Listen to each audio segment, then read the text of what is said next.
तो इंडिया बोल रहा में आज की पहली खबर की बात करते हैं। लोकसभा चुनाव भारत में हो रहे हैं, लेकिन पाकिस्तान की एंट्री ना हो, ऐसा कैसे हो सकता है। इन चुनाव में एक बार फिर से पड़ोसी मुल्क पाकिस्तान की एंट्री हो गई है। पाकिस्तान के पूर्व मंत्री ने राहुल गांधी के ट्वीट को रिट्वीट किया, तारीफ की और फिर उसका खंडन अभी तक राहुल गांधी ने नहीं किया, जिसके बाद प्रधानमंत्री मोदी ने कांग्रेस को घेरा। अभी भी 351 सीटों पर मतदान होना बाकी है।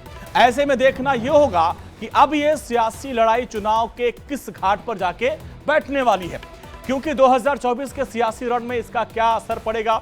इंडिया डेली की इस रिपोर्ट को आप देखिए और समझिए।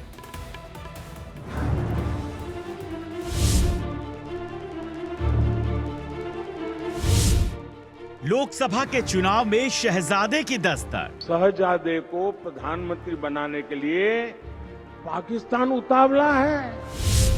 लोकसभा के चुनाव में पाकिस्तान की एंट्री। यहाँ कांग्रेस मर रही है और वहाँ पाकिस्तान रो रहा है। लोकसभा के चुनाव में राम को हराने वाली बात। उनके अध्यक्ष ने कहा है कि उसका मकसद भगवान राम को हराना है। लोकसभा के चुनाव में वोट जिहाद की सियासत। इंडी गठबंधन ने लोकतंत्र के उत्सव में वोट जिहाद की बात करके लोकतंत्र का भी अपमान किया है।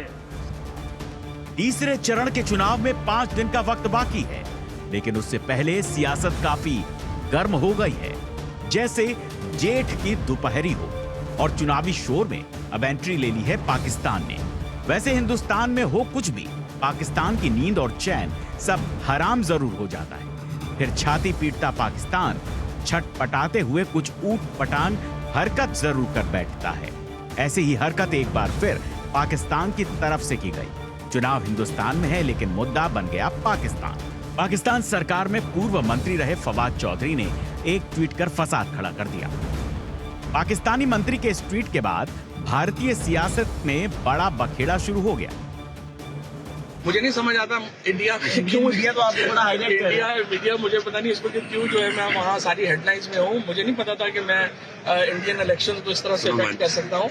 लेकिन fact of the matter is, देखें हिंदुस्तान के अंदर इस वक्त जो नरेंद्र मोदी और बीजेपी हैं वो महासभा, हिंदू महासभा को रिप्रेजेंट कर रहे हैं और वो नफरत की सियासत कर रहे हैं। तो चाहे वो राहुल गांधी हो, चाहे वो कोई भी और सियासतदान हो।